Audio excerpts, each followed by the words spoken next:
Olá, sejam todos muito bem-vindos a mais um dia de estudos.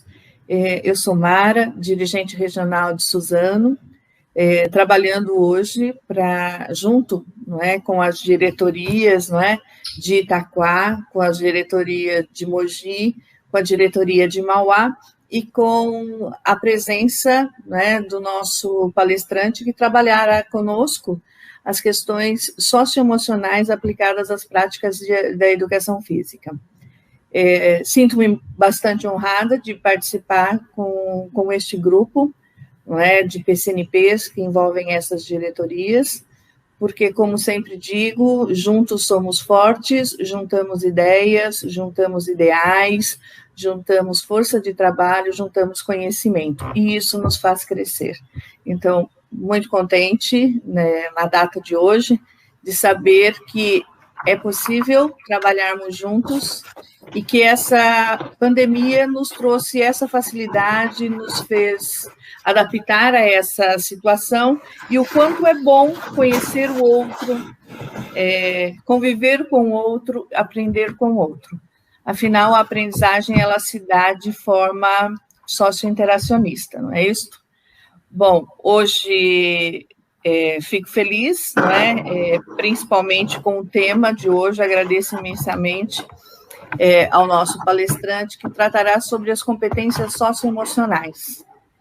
E o quanto é importante para nós, educadores, para que nós avancemos e tenhamos toda esta consciência de que, para além dos conteúdos propedêuticos, os conteúdos clássicos, nós também ensinamos, trabalhamos com emoções, e o quanto isso é importante nas relações do nosso dia a dia. E isso impacta a aprendizagem dos nossos estudantes.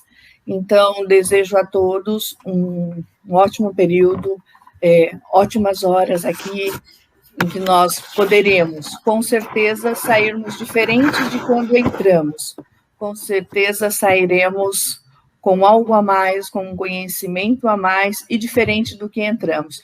E que possamos sempre seguir dessa forma, aprendendo e nos transformando. Um ótimo dia, uma ótima reunião de estudos, de trabalho. O que importa é que nós estamos realmente aprendendo e nos modificando. Agora passo a palavra, né, para o dirigente regional de Mauá, né, o senhor Edson. Seja muito bem-vindo. Agradeço em nome da Diretoria Regional de Mauá, que temos jurisdicionada a nossa diretoria, Rio Grande da Serra, Ribeirão Pires e Mauá. Agradeço este momento de formação. Falar sobre competências socioemocionais é algo fortalecedor para nós educadores. Agradeço o professor Fernando, que vai conduzir hoje esse nosso momento de reflexão sobre as competências socioemocionais na educação física. A todos, um bom momento de formação e que Deus nos abençoe. Forte abraço. Olá a todos, sejam bem-vindos para mais um encontro formativo. Agradeço pelas palavras a dirigente regional de ensino de Suzano, professora Mara Silva Biotto, e pela possibilidade desta ação formativa, juntamente com as demais diretorias que aqui estão presentes, representados pelos PCNP de Educação Física. Agradeço pelas palavras e por autorizar a participação dos professores da diretoria de Mauá, o dirigente regional de ensino, professor Edson Donizete Porto. Agradeço a dirigente regional de ensino de Itaquaquecetuba, professora Núbia Ferreira de Mello, e a dirigente regional de ensino de Mogi das Cruzes, professora Estela Vanessa de Menezes Cruz, que autorizaram a participação dos professores de educação física de suas diretorias neste momento formativo. E hoje temos a presença de um convidado muito especial que disponibilizou o seu tempo para estar aqui e repassar sua experiência. Como temos professores de outras diretorias, né, participando hoje, eu vou me apresentar, sou a PCNP de Educação Física Flávia, da Diretoria de Ensino da região de Suzano. Agora eu convido os meus amigos PCNPs para se apresentarem. Passo a palavra. Olá, eu sou a Ana Luísa, PCNP de Educação Física da Diretoria de Ensino de Mogi das Cruzes. Passo a palavra para a Edneia. Eu sou a PCNP da Diretoria de Ensino de Mauá, Edneia. Passo a palavra. Olá, bom dia a todos. Eu sou PCNP de Educação Física da DEIT Itaquaquecetuba. Passo a palavra. O tema de hoje são competências socioemocionais na educação física escolar, desenvolvendo virtudes e forças de caráter. Este tema é o livro do professor Fernando, tá bom? E nós iremos estar abordando isso hoje. Quais são os objetivos hoje da palestra do professor? Abordar o uso da psicologia positiva nas escolas para o desenvolvimento das competências socioemocionais, apresentar as virtudes e forças de caráter e seus benefícios, apresentar as estratégias para desenvolver as forças de caráter nas aulas, apresentar atividades de avaliação e encerramento de uma força ou grupo de forças. Bom, agora apresento a vocês o professor Fernando Cavalli, que é o autor do livro Competências Socioemocionais da Educação Física Escolar, desenvolvendo virtudes e forças de caráter. Eu conheci o professor Fernando quando eu assisti a live dele de lançamento do livro. E a primeira coisa que eu fiz foi, claro, adquirir o livro. E depois entrar em contato pelo Instagram. E o resultado está aqui, nessa palestra que o professor preparou com muito carinho, né? E eu agradeço muito. Quem é o professor Fernando? O professor Fernando é graduado em Educação Física e Pedagogia pela Universidade 9 de Julho, especialista em Educação Física Escolar pela Universidade Gama Filho, Master Post Coaching, coaching com formação em Psicologia Positiva, atua há 16 anos como professor de Educação Física Escolar, tendo passado pelos cargos de coordenação pedagógica e diretor de divisão dos Centros Educacionais Unificados e da Educação Integral da Diretoria Regional de Educação Ipiranga. Bom, como professor, ele atua de forma consistente com projetos esportivos e há 3 anos com projetos voltados para o desenvolvimento de competências socioemocionais e projeto de vida. O ano passado, em 2020, né, ele foi eleito um dos professores transformadores do Brasil no prêmio organizado pela Bet Educar. E ficou em segundo lugar no prêmio Destaque Educação do Brasil na categoria Ensino Fundamental 2 em escolas públicas, na EducaWiki, com projetos voltados para competências socioemocionais, projeto de vida e uso de virtudes e forças de caráter. Atualmente, ele também realiza projetos sociais com coaching e psicologia positiva, com jovens e em parceria com a Sociedade Brasileira de Coaching, tendo sido convidado para mentorar o grupo de voluntários por 2 vezes na área de desenvolvimento de competências socioemocionais. Professor Fernando, nós, PCNPs, elaboramos um formulário com perguntas de reflexões que o senhor trouxe no slide, né, para nortear a nossa fala aqui, tudo bem? Então, assim, as respostas que teremos é um compilado de todos que participaram. Agora, tenho a convicção que vocês, professores, estão em boas mãos e convido agora o professor Fernando Cavalli. Por favor, Fernando, professor.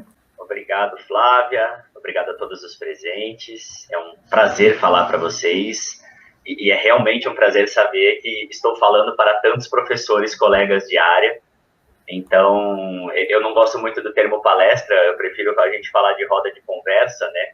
Porque somos todos professores e estamos ali na prática diária com os mesmos ideais. Então, seria uma roda de conversa, um bate-papo, quem sabe, né?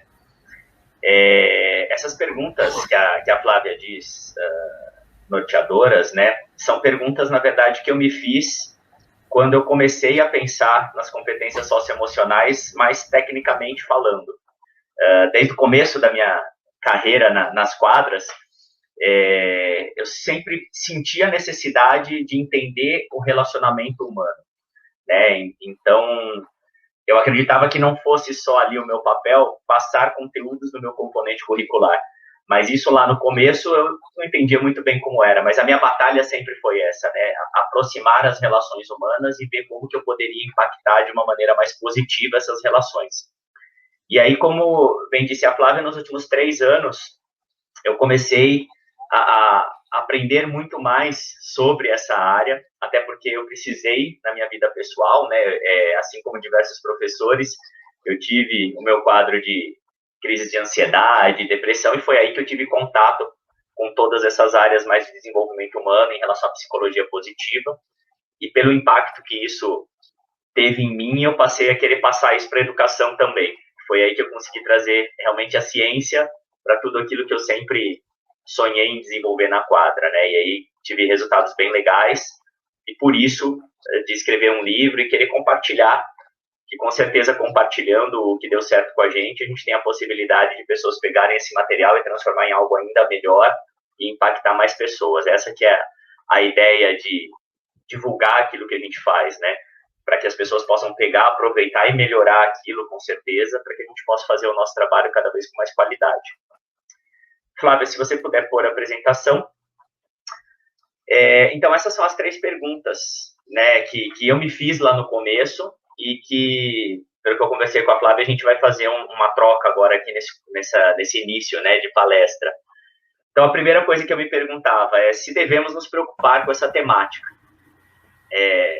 Realmente isso é algo que deve estar ali dentro da aula ou não? Era viagem da minha cabeça lá no começo, né, e não é algo que devemos nos preocupar. Eu acho que alguém fará um comentário agora, Flávia, isso, sobre essa pergunta? Isso mesmo, professor. Legal. Então, no levantamento prévio realizado com os professores das nossas diretorias, 92% disseram que é preciso se preocupar com essa temática, e 8% disseram que não. Em geral, as respostas dos professores foram que se preocupam com essas temáticas porque as competências socioemocionais são de extrema importância no desenvolvimento, ajuda a formação do caráter e dá a possibilidade dos estudantes, desenvolvendo o bom convívio dentro da sociedade, sabendo lidar com suas emoções, mediando as frustrações, conflitos e se autoconhecendo. Assim, desenvolvendo o estudante de forma integral. O desenvolvimento das competências socioemocionais devem ocorrer em todos os âmbitos da escola, inclusive nas aulas de educação física. Nós, profissionais de educação física, podemos dizer que já trabalhávamos em nossas aulas essa temática, que agora ganhou grande repercussão. Quando propomos atividades, jogos e esportes em que os estudantes competem com os outros, mostramos ali a necessidade da convivência, da elaboração de regras, da aceitação e entendimento do ganhar e do perder. Sem as competências socioemocionais, isso não seria possível. Neste momento difícil que estamos vivendo, tornou-se um tema atual e abrangente, não só para uma única disciplina, mas sendo princípios para qualquer área do conhecimento. Legal, excelente. E é exatamente isso. E até na introdução do livro eu falo um pouco sobre essa nossa fala do sempre fizemos e já fazemos isso, né, inerente à aula de educação física, que inclusive foi a minha segunda pergunta, né? Já fazemos isso em nossa aula ou precisamos mudar, né? Isso precisa ser de uma maneira mais planejada. Esse foi o segundo momento, principalmente com a chegada da BNCC, que eu fui um dos professores que olhava para aquilo e falava, nossa, é educação física, a gente faz isso já, né? Mas aí veio a pergunta, tá bom do jeito que tá ou precisa fazer de uma maneira planejada? E estou curioso para saber as respostas aí, quais foram. Olá, Fernando. Então, em cima dessa resposta, o levantamento que foi feito com os professores, a maioria deles já informou que sim, que já fazem nas suas aulas de educação física esse trabalho. E, às vezes, eles precisam usar estratégias e até aulas programadas a respeito do tema. Planejar para rever continuamente as ações, os métodos e a didática de ensino pautada nas necessidades e aproveitamento dos estudantes. No planejamento, deve também prever análises, correções, retomada de metas, desafios e intervenções, mas com flexibilidade, lidando com a individualidade de cada um. Muitos realizam diálogos, reflexões, debates ao final da aula. E alguns dos professores gostariam de orientações para conseguir planejar, trabalhar de forma mais eficiente. Perfeito, Rogério. E esses são os pontos. É muito legal saber que nós não estamos sozinhos, né? Porque esses foram os pontos realmente que mais me preocupavam quando eu comecei a pensar isso, né? Como fazer isso acontecer e como planejar dentro daquilo que eu já tenho, né? Dos componentes curriculares, como inserir todo esse processo ali no meio e ali sem perder a dinâmica das nossas aulas, né? Que foi justamente a terceira pergunta. Como podemos fazer sem perder a dinâmica das nossas aulas? E aí, o que os nossos colegas disseram? Então, professor Fernando, para alguns professores, né, para que não se perca, né, a dinâmica da aula, eles propõem atividades que envolvam situações, problemas do cotidiano, né, da realidade ali do estudante, incluindo, de uma certa forma, as habilidades socioemocionais. Assim, eles podem exercitar, né, o autoconhecimento, né, e o pensamento crítico. Trabalhar também de uma forma lúdica, respeitando o limite de cada estudante. Então, os seus anseios, né, os seus medos, pois o estudante, ele está realizando uma atividade que muitas vezes, né, tira o aluno dessa zona de conforto. Então, muitas vezes também, durante a aula, dentro dessa dinâmica, surge algum comentário ou atitude, né, de um outro estudante. Então, daí se abre uma oportunidade, né, para que haja uma orientação, né, ou trabalhar de uma forma direcionada essa questão, fazendo até mesmo, né, uma roda de conversa sobre o tema, colocando a situação para que haja uma reflexão. Então, alguns professores também manifestaram que ainda têm muitas dúvidas, né, mas que estão dispostos a aprender. Passo a palavra. Legal, perfeito. Muito legal o diagnóstico feito a partir das perguntas, né? Porque é realmente a dificuldade de todo mundo, e não que a minha não seja mais, pelo contrário, é a minha batalha diária sempre de tentar criar essa estrutura toda, né? E o legal da gente pensar já nesse começo por essas respostas uma das coisas que torna complicado, a princípio, da gente pensar é que as competências socioemocionais e as forças de caráter que a gente vai conversar aqui, elas não acontecem de forma isolada, né? A gente classifica para poder entender quais são, mas isso acontece tudo junto ao mesmo tempo ali, não tem como a gente destacar uma ou outra. Então, na hora que se fala, vamos planejar, como é que eu separo as coisas se elas acontecem juntas, né? E a ideia, realmente, quando eu trouxe toda essa teoria que a gente vai conversar hoje, é lógico que isso vai acontecer constantemente de maneira misturada, mas como que eu posso ir trabalhando todas elas intencionalmente para que eu aborde ao longo do ano todas as possibilidades, mas, lógico, inseridas naquele contexto dinâmico de aula, que em qualquer momento eu vou ter que, sim, trabalhar alguma outra que não estava ali para depois voltar para onde eu estava. Esse movimento, ele acontece. Mas dentro da questão de trabalhar de modo planejado, o que eu pensava sempre eu tenho que possibilitar intencionalmente que todo esse caminho seja feito anualmente, e não esperar que a situação aconteça para que eu faça uma intervenção naquilo que aconteceu.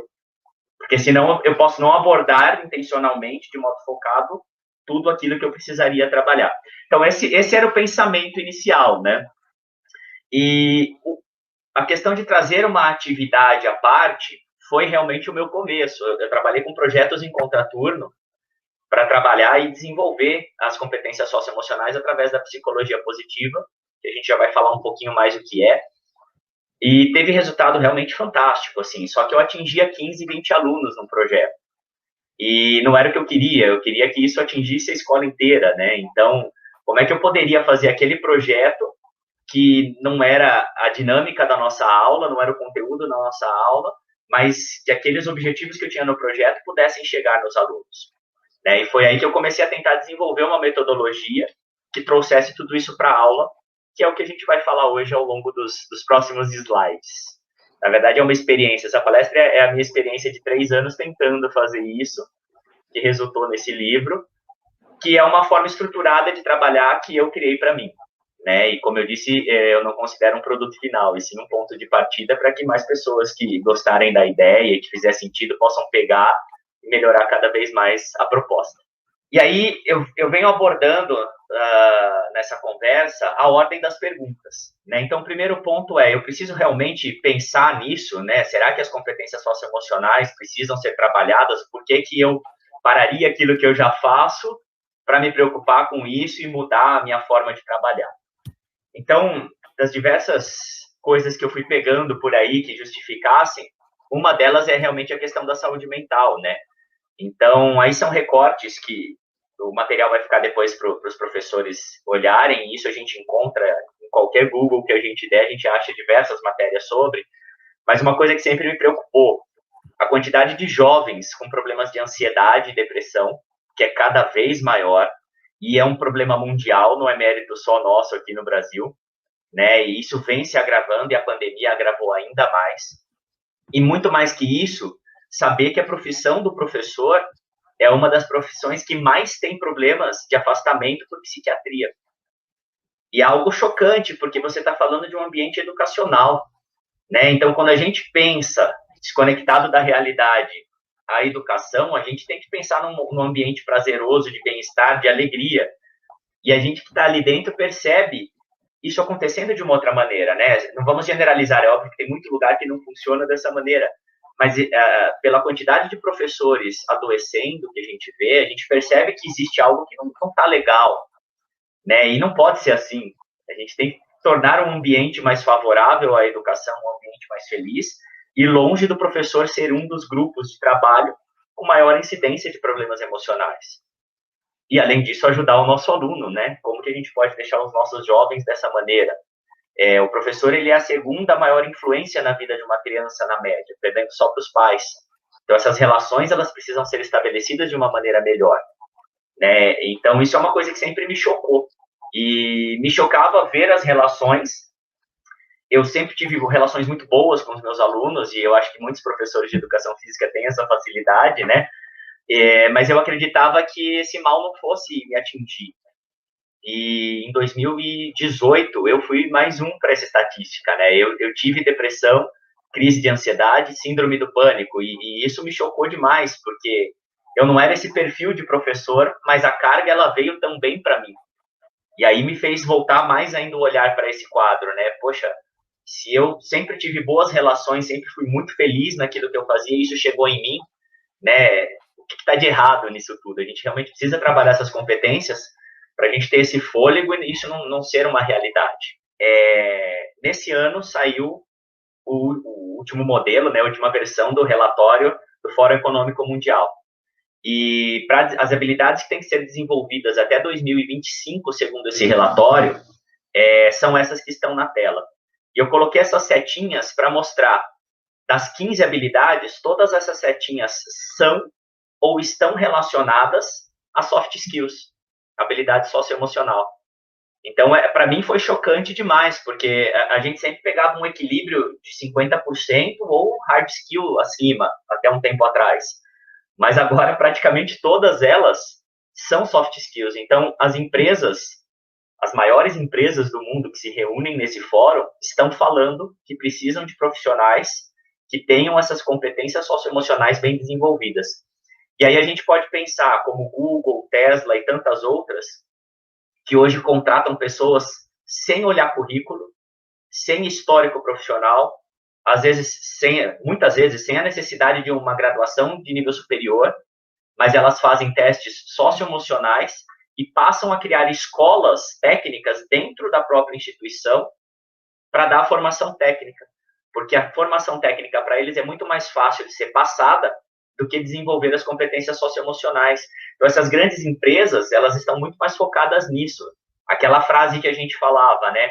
Pessoas são contratadas por competências técnicas e demitidas por falta de competência socioemocional, ela ainda é válida, mas está subindo um nível agora, podemos dizer, porque elas já são contratadas por competências socioemocionais, né? Então, é um processo ainda de transformação na educação, mas é um olhar que cada vez mais vai ter que ser apurado, porque o papel da educação sempre vai ser transmitir esses conhecimentos técnicos também, mas a gente precisa dar um olhar muito maior e começar a entender como é que a gente pode fazer isso para as competências socioemocionais, porque o mundo está mostrando essa necessidade para a gente, né?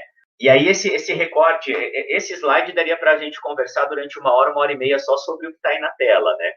Mas eu trago para mostrar desde quando o mundo já vem trazendo para a gente essa importância de pensar as competências socioemocionais. Eu acredito que muitos já tenham visto, né, esses dois conceitos do mundo VUCA e do mundo BUNNY. O mundo VUCA foi algo pensado e colocado pelo exército norte-americano no fim da Guerra Fria. E após a Guerra Fria, o que eles colocavam é como as relações internacionais, as relações no mundo, se estabeleciam a partir do final da Guerra Fria. E depois, no início dos anos 2000, teve uma crise financeira, e aí isso foi para o mundo da economia também, o mesmo conceito foi colocado para esse mundo da economia. E o perfil de mundo que eles colocavam para pensar quem eram as pessoas, como a gente deveria desenvolver as pessoas para essas relações, é esse mundo VUCA, que é um acrônimo, né? E passando para o português, quer dizer volátil, incerto, complexo e ambíguo. O que isso quer dizer? A partir desse momento, a gente está falando lá do início da década de 90, tá? Final ali dos anos 80. O mundo passaria a ser volátil porque ele se modificava muito rapidamente. Então, o que antes a gente tinha aquela certeza de continuidade, parava de existir e as mudanças passavam a ser cada vez mais rápidas, e por isso ele passava a ser incerto. Então, aquilo que nós poderíamos planejar anteriormente a longo prazo, a gente já não tinha mais essa facilidade, porque a gente tinha essa volatilidade que gerava uma incerteza de futuro. Complexo, porque cada vez mais a gente tinha diversas possibilidades para as coisas, e ambíguo, porque antes do que poderia ter uma resposta, passava a ter várias respostas. Então, essa incerteza começou a acontecer cada vez maior. Pela questão da internet, pela questão da facilidade de conexões pelo mundo todo, pela velocidade que a tecnologia proporciona nas mudanças, né? Então, isso começou a acontecer muito mais rapidamente. E eles já traziam que, para você viver nesse mundo, precisaríamos ter competências socioemocionais. Então, precisaríamos ter a flexibilidade, conseguir ter mudanças rápidas de acordo com a situação do mundo, adaptabilidade, melhoria nos relacionamentos, na comunicação. Estamos falando lá do início da década de 90. E isso veio evoluindo. E com a pandemia, a evolução do mundo VUCA, né, parece até Pokémon, né, fizemos uma evolução do mundo, foi para o mundo Bunny. O mundo Bunny, eu não quero usar o termo, ele agrava um pouco a situação. Ele modifica a situação e traz a necessidade da ampliação de algumas competências, né? Então, o Bunny, passando para português, quebradiço, tem relação com frágil, ansioso, não linear e incompreensível. O que quer dizer essa evolução? Frágil, quebradiço, porque do dia para a noite tudo pode desmoronar. Aquilo que a gente entendia como uma solidez não existe mais. As próprias empresas que a gente acha que são extremamente sólidas, do dia para a noite podem quebrar. A pandemia trouxe isso. Do dia para a noite o mundo se trancou dentro de casa e várias empresas quebraram. A gente tem Circo du Soleil, que faliu, abriu falência, MGM, que foi vendida. Então, assim como muitos cresceram, como sempre, né, na crise tem pessoas que crescem e que quebram, mas o mundo em geral ele se tornou muito frágil. Do dia você pode dormir bem e acordar sem ter nada. O mundo proporciona isso. E pelo mundo viver nesse limiar, o mundo é ansioso. E aí eles falam o mundo ansioso, as pessoas todas. Por quê? Você vive tenso no seu limite, né? A vida está dessa maneira. Ele é não linear, e a não linearidade é legal assim, entender a diferença do complexo, né? O complexo te possibilita várias opções. A não linearidade por mais que você pense em caminhos possíveis, se você pensou 10, pode acontecer a 11ª que ninguém pensava, que vai para o sentido completamente contrário, né? Então, por mais que eu possa planejar e projetar possibilidades para me garantir, eu nunca vou ter certeza, porque pode acontecer alguma coisa que ninguém prevê. Isso faz o mundo ser incompreensível. A questão do mundo incompreensível, quando eu estudei essa ideia, me chocou bastante, e é uma realidade. Porque a falta de compreensão do futuro, ela está ligada à informação, né? Poxa, um mundo da informação, sim, mas o que antes era informação se tornou ruído. Então, o excesso de informação, as fake news e tudo mais, o que poderia ser um sinal, ele pode ser um ruído. E a partir daí, quando você pega o ruído como verdade, você vai para o caminho errado. Então, é chocante a gente pensar nisso, né? O mundo da informação pode levar a gente para o caminho errado. Então, tem até na Netflix, como sugestão, é o Dilema das Redes, eu não sei se vocês já assistiram. É extremamente chocante, porque são pessoas que mexem com tecnologia e as grandes redes sociais, e elas mostram como a máquina trabalha para transformar o ser humano no grande produto e o ser humano ser manipulado pelas redes. É a incompreensão do mundo, né? E os nossos jovens estão muito ligados a isso também, né? Eles estão expostos ao que a rede faz com eles. A inteligência artificial manipula toda essa informação e direciona a gente. Então, como a gente sobrevive a um caos como o mundo Bunny traz para a gente, né? E ali embaixo a gente vê a questão da fragilidade, é questão de resiliência, de como a gente se recupera de cada baque que a vida vai dar, porque se do dia para a noite as coisas podem desmoronar, eu tenho que me recuperar do dia para a noite, né? E mais do que a resiliência, hoje fala-se muito do antifrágil, né? A resiliência é quando a gente volta ao estágio que nós estávamos antes de levar o baque. O antifrágil é voltar ainda melhor, né? Então, para cada vez que eu sofro alguma dificuldade, eu supero esse desafio e volto ainda melhor, eu aprendo com esse desafio. O mundo ansioso requer empatia nas relações, e isso é algo que é muito forte no discurso, mas realmente extremamente difícil da gente desenvolver, mais possível. A atenção plena, que é foco no presente. Se o futuro não é previsível, temos que nos planejar, temos que fazer projetos, mas temos que ter foco no presente, porque senão a gente fica ansioso com o futuro e não age no hoje. A não linearidade é a questão da adaptabilidade, que continua aí, a flexibilidade, e o incompreensível. A transparência, que é muito no estabelecer relações de comunicação claras. Você se fazer entender muito claramente. Essa transparência na comunicação, ela é necessária. E eu gosto da palavra intuição. Não é que a gente tem que agir sem raciocinar, sem pensar, sem planejar. Mas, se nós não podemos ter certeza do futuro, nós não podemos esperar o momento ideal para entrar em ação. Né? Aquela ideia de agora está tudo perfeito, é por aqui mesmo eu vou. Não, eu tenho que planejar e sim, escolher um caminho, entrar em ação e aprender a replanejar durante esse caminho. E a intuição está muito ligada a isso. E se a gente for olhar, não tem como a gente não pensar que são as competências socioemocionais que vão trazer tudo isso para a gente.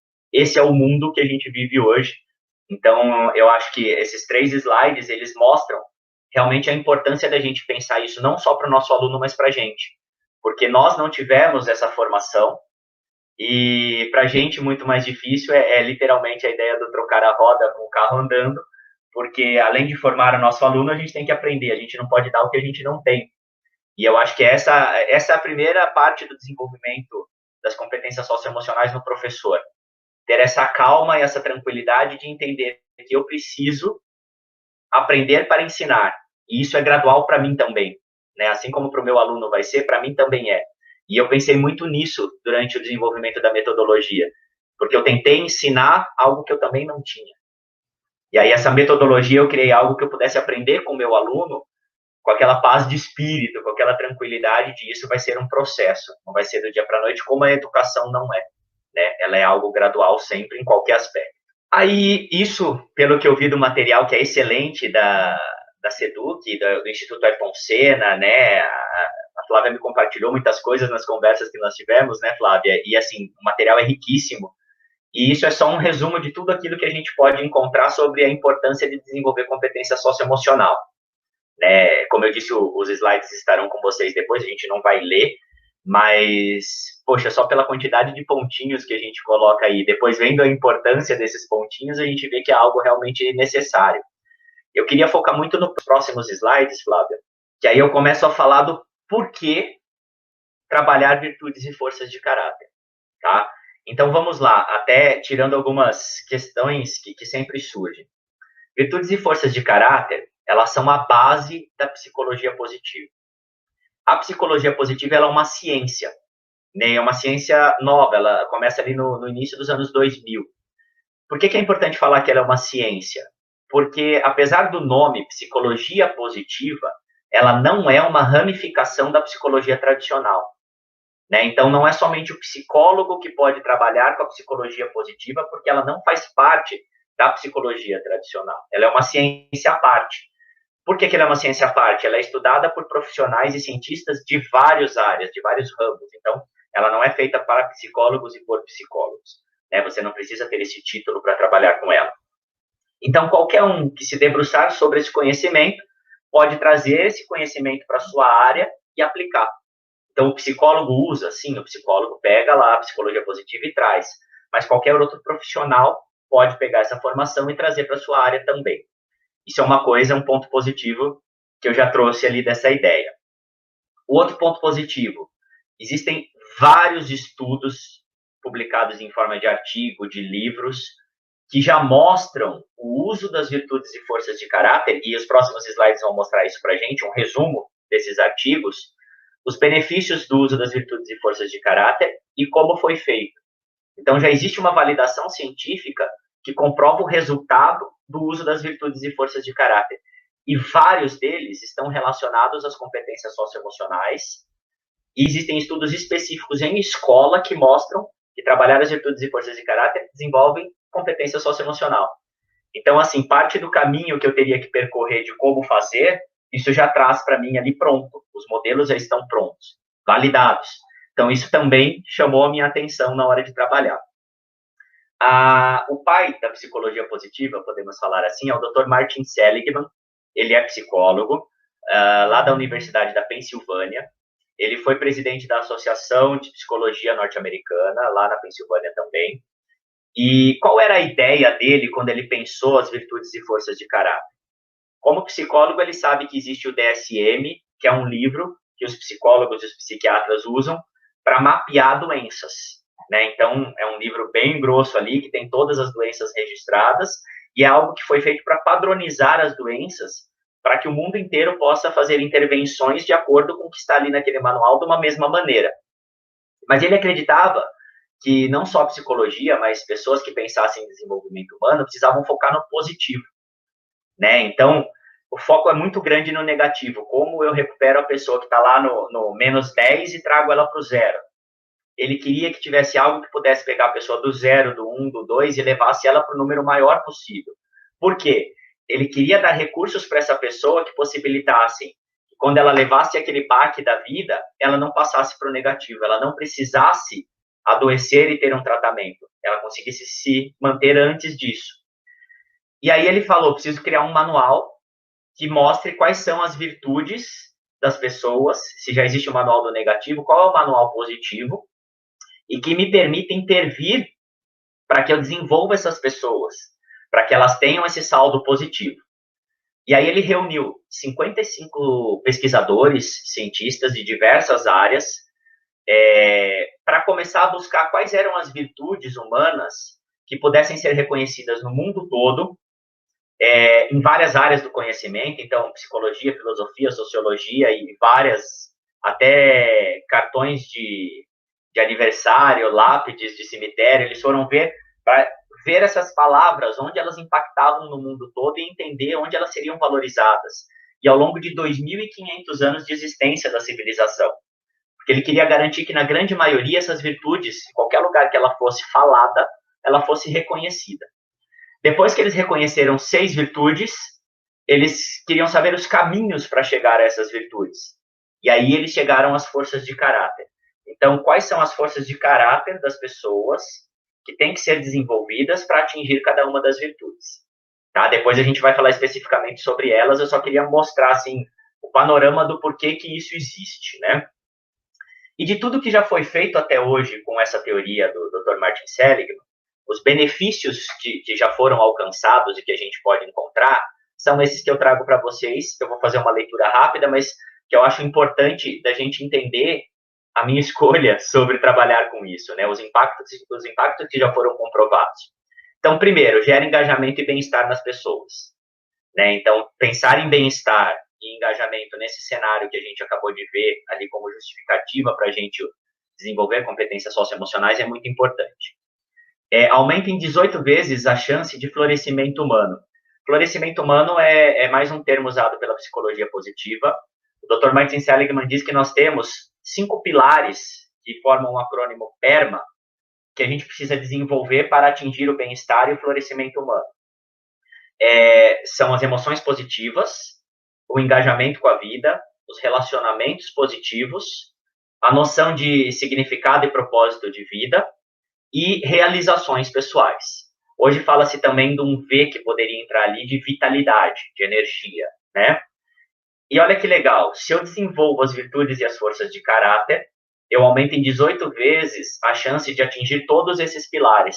E quando a gente faz um paralelo desses pilares, das forças, com as competências socioemocionais, que a gente tem diversas teorias, elas convergem, elas conversam, elas estão intimamente ligadas.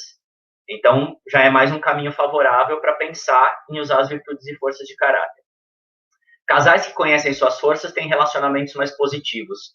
E aí a gente fala de casal, mas eu falo de relacionamento humano. Eu saber as minhas forças e conhecer as forças do outro e saber interagir com isso, melhora o relacionamento, gera mais empatia. Aumento de felicidade, olha lá, diminuição de depressão e estresse. Primeiro cenário lá, gravíssimo dos jovens e dos professores. Quem sabe trabalhar com virtudes e forças de caráter diminui o quadro de depressão e de estresse. E esse é o ponto que eu trago para a minha vida pessoal, né? As primeiras intervenções que o profissional que eu contratei, que era um coach com especialização em psicologia positiva, fez comigo, estavam voltadas para isso. Então, isso que está ali, além de pesquisa científica, é algo que eu posso falar que aconteceu na minha vida, e por isso me chamou tanta atenção. Eu vi que realmente gerou um impacto para mim. Né? Então, eu sou sempre assim, eu acho que muitas pessoas são, né? Se fez bem para mim, eu quero entender aquilo para poder passar para frente e ajudar o próximo. Isso foi um grande impulsionador para eu começar a estudar essa teoria. Olha que legal, alinhar as suas forças com as tarefas que você realiza fazem com que o seu trabalho passe a ter uma noção de chamado, uma visão de chamado. O que é isso? Significado e propósito. Então, olha, o professor que, de repente, com as dificuldades que a gente sabe que temos na educação em geral, ainda mais com a pandemia, se ele alinha suas forças com aquilo que ele faz, ele pode entender melhor o propósito daquilo que ele está fazendo. E entender o propósito faz você engajar, se motivar e ter mais bem-estar. Mas também o aluno entender o propósito dele estar ali na aula, vendo tudo aquilo que ele vê, é muito importante para a gente, porque muitas vezes eu percebo que o aluno entender o propósito dele estar ali na sala de aula é necessário para que ele engaje. Às vezes, é esse detalhe que faz com que o aluno não entenda muito bem o que está acontecendo e não queira aquilo para ele. Né? E a neurociência até mostra, né, que até o fim da adolescência, uma parte do cérebro ainda não está formada, que é justamente essa questão da visão de futuro, dele conseguir projetar o seu futuro. Então, a gente não pode nem culpar muito o adolescente dele não conseguir fazer isso. É nossa função ajudar, porque ele não tem essa estrutura cerebral formada completamente. Né? Então, tudo isso são recursos que a gente pode usar para ajudar essa caminhada do adolescente até que ele forme essa estrutura cerebral. Essa próxima eu acho fantástica. Lideranças que focam nas forças dos colaboradores conseguem, em média, 73% de engajamento. Os que não focam, apenas 9%. Então, assim, se eu não conheço, eu só consigo 9%? Não. Intuitivamente, às vezes, a gente consegue focar no que o aluno tem de melhor e consegue um maior engajamento. Mas se eu puder fazer isso de maneira intencional, imagina subir de 9% para 73% o engajamento do jovem naquilo que ele está fazendo dentro da escola. É algo realmente fantástico da gente pensar. Pode passar. E aí eu falo também de coordenação pedagógica, de direção, de PCNPs. Se eu consigo focar nas forças das pessoas que eu lidero, eu consigo maior engajamento, mais bem-estar, melhores resultados, né? É uma escadinha ali que é super favorável para a gente. Especificamente na educação, estudantes que desenvolvem projetos com forças de caráter aumentam a satisfação com a vida, engajamento em todas as áreas da vida e bem-estar subjetivo, que é a maneira como ele enxerga o seu próprio bem-estar. Pesquisa específica, aumento de competência socioemocional quando trabalha com virtudes e forças de caráter. Foi medido menor índice de falta, taxa de indisciplina e maior apreciação da escola nos alunos que fazem uso das virtudes e forças de caráter. Então, assim, também é algo que me impressionou quando eu comecei a procurar o que já existia de publicação, perceber que tanta coisa na área da educação já foi feita. Né? Aí eu acho que era o que faltava para realmente eu pensar, é isso que eu vou começar a tentar fazer. Se esses são os benefícios, eu quero para mim. Vamos tentar colocar isso em prática, né? E aí, isso tudo é a resposta de uma coisa que sempre passou por mim, que é uma reflexão que eu coloco antes da gente entrar na teoria mesmo das virtudes e forças de caráter. Eu sempre acreditei, como eu falei lá no começo, que muito mais do que o componente curricular que nós trabalhamos, nós somos formadores de seres integrais. Talvez eu não entendesse com essas palavras, né? Mas eu sempre tive essa noção, essa ideia e não sabia muito bem o que era isso. mas que esse impacto que a gente pode gerar na criança e no jovem, ele pode ser construtivo ou destrutivo.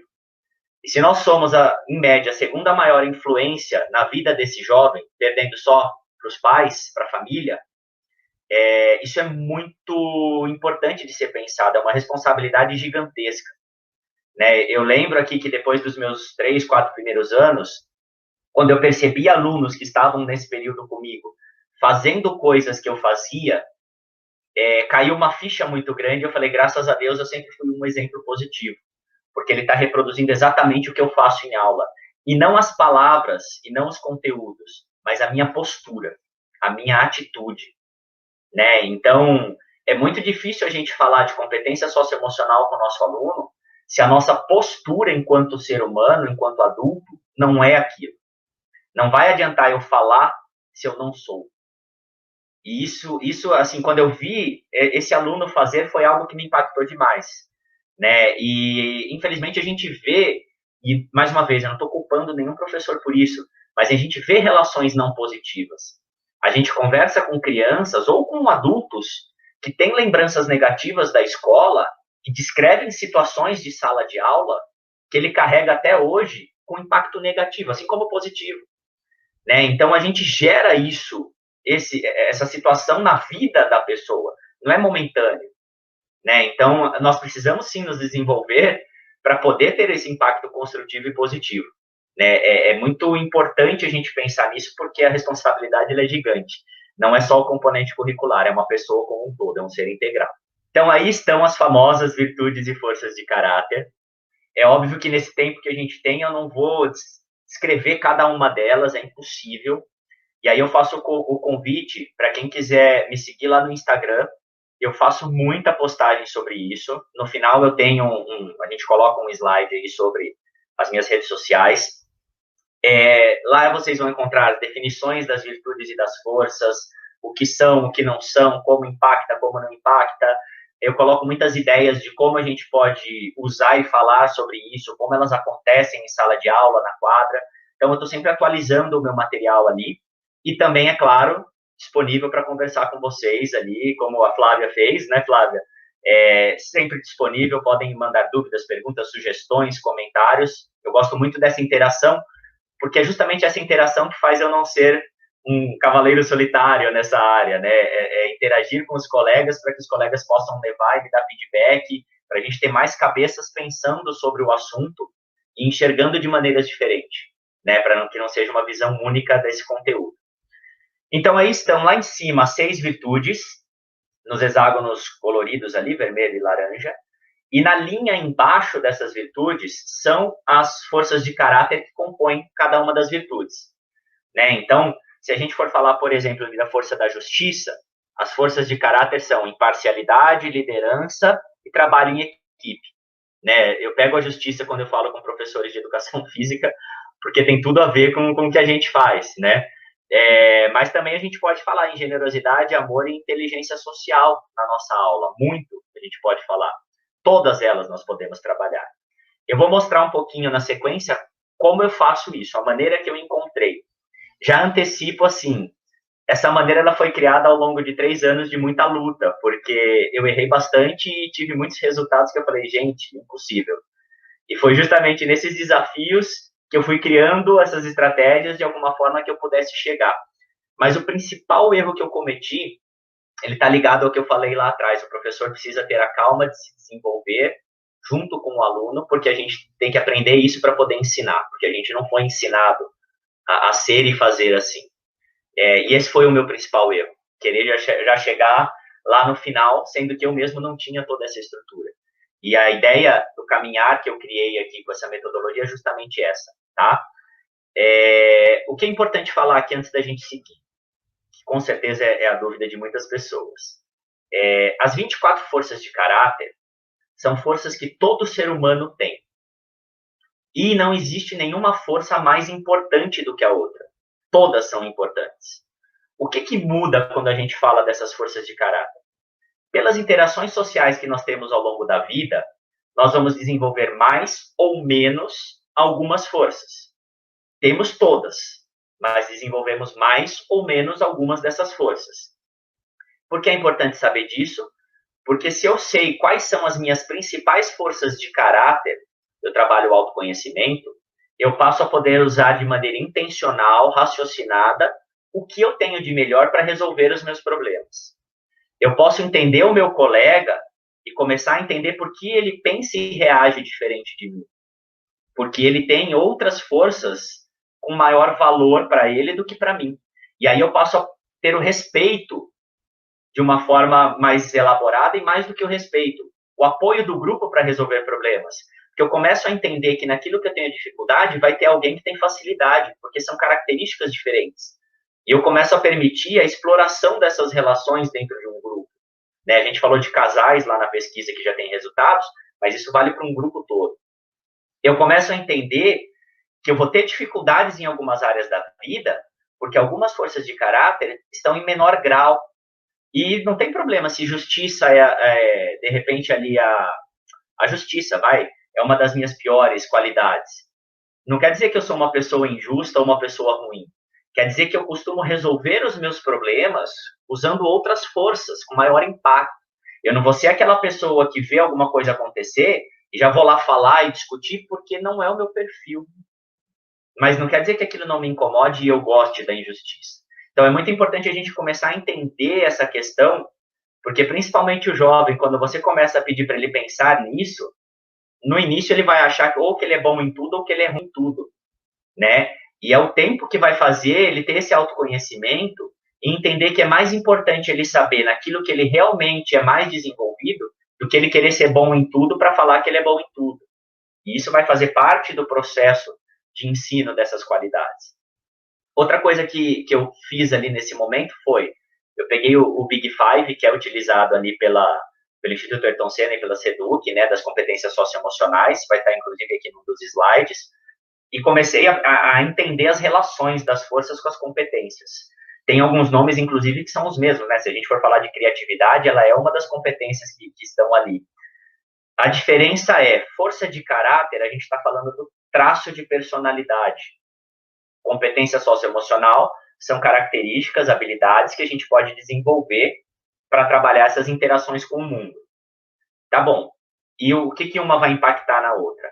Se eu conheço todas as forças de caráter e sei quais são as minhas características, eu entendo quais competências e habilidades eu vou ter mais ou menos facilidade.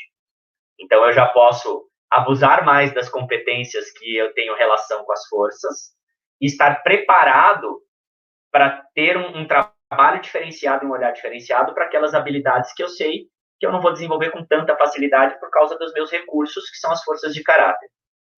Eu posso desenvolver as forças mais fracas? Posso.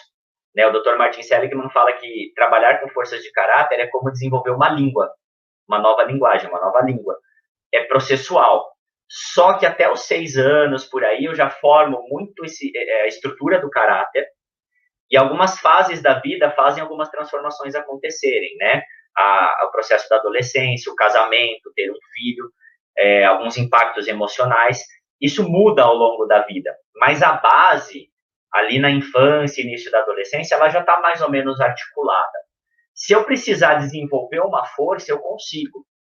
Só que ela nunca vai ser as minhas 5 primeiras forças, que a gente chama de força de assinatura, que é quem me representa, porque não é o meu traço de personalidade. E se eu não precisar mais desenvolver aquela força, ela provavelmente vai descer de novo na escala ali do grau de desenvolvimento, por quê? Eu não preciso mais manter ela no alto, porque aquilo não é um traço de personalidade. Se eu exploro as 24 forças ao longo do ano, todas têm conexão com todas as competências socioemocionais. Então, quando eu foco na força, eu possibilito o aluno explorar habilidades e competências socioemocionais. E por isso que a gente vai ver que ao longo do ano, eu passo pelas 24 forças, para possibilitar que todas as relações com as competências aconteçam a partir do uso das forças, mas principalmente para possibilitar que, se temos vários alunos e cada um vai ter uma formatação diferente no grau de desenvolvimento dessas forças, quando eu abordar determinada força, eu vou impactar alunos diferentes, porque eu vou estar falando a língua dele.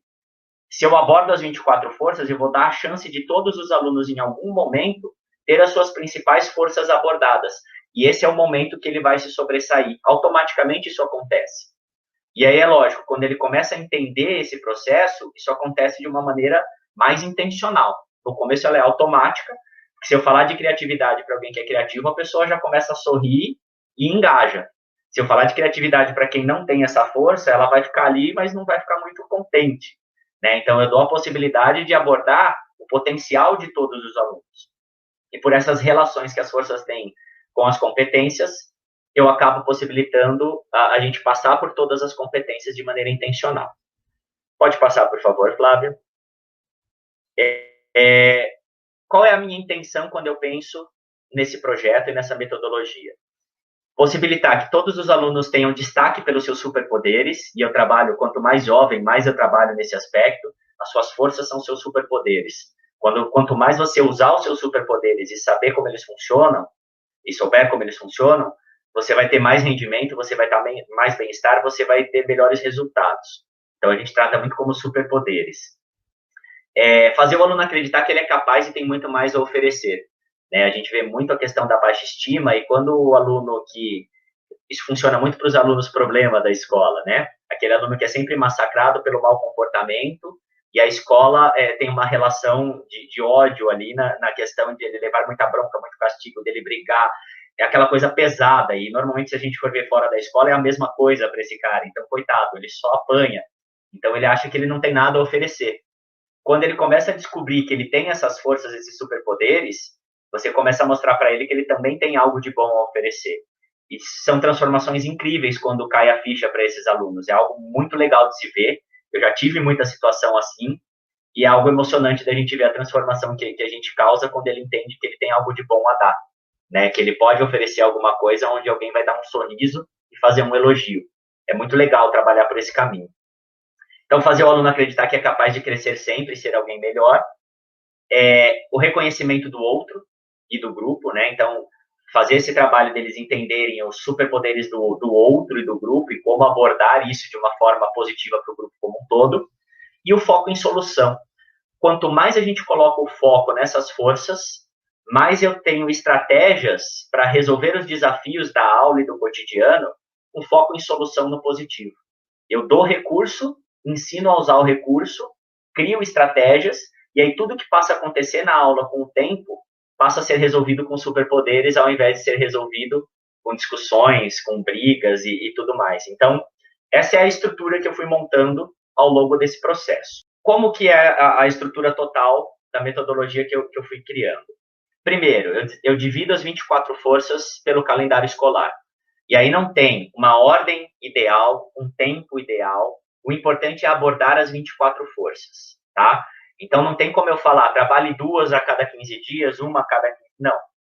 Isso é o professor que vai ter que, primeiro, distribuir no calendário de acordo com as possibilidades, que são diferentes para cada escola, para cada lugar. E depois também, à medida que ele vai fazendo, ele vai percebendo a ordem das forças, como é melhor para ele trabalhar, o tempo que cada força vai demandar, e isso é parte dessa questão do se dar o tempo de aprender. Porque provavelmente a primeira divisão não vai ser a melhor, mas vai te trazer indícios de como poderia ser trabalhada de uma outra forma. E essas mudanças, essa adequação vai acontecendo ao longo do trabalho do professor. Né? Então, o que eu fiz no primeiro momento? Peguei aquela ordem que está na tabela, distribuí dentro da quantidade de dias que eu tinha e fui focando nas forças de acordo com essa divisão que eu fiz, para dar conta de todas elas. Mas aí eu percebi que em determinado momento do ano uma força poderia estar colocada ali porque vai bater com os eventos da escola.